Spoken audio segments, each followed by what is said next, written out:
5ই জুলাই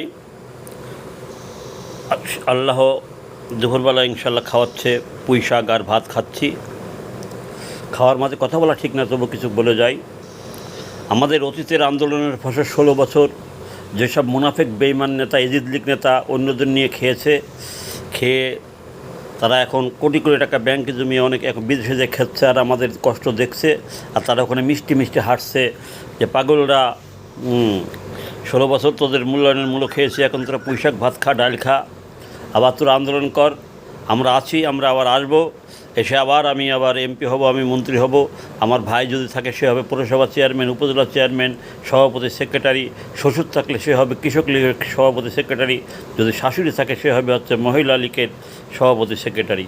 তারা এই চিন্তা করে বিদেশে বসে আছে। তবে আমি মনে করি আমাদের ধোঁকা দিয়ে বোকা বানিয়ে আমাদের আন্দোলনের ফসল অন্যদের নিয়ে খেয়ে যারা কোটি কোটি টাকা নিয়ে ব্যাংকে এখন খাচ্ছে, আমার এই পুঁই শাক তাদের ওই গো খাওয়ার থেকে, বেহালালি টাকার গো খাওয়ার থেকে আমার এই পুঁই শাক ডাল ভাত অনেক অনেক অনেক অনেক আল্লাহ কাছে শুকরিয়া জানাই, এটা খেয়ে আরাম পাই। ঠিক আছে, আরাম পাই, কিন্তু তাদের যত ইন্দুরের মতো টাকা তারা গচ্ছ জোগাক, ওই টাকা তারা খেয়ে যেতে পারবে না।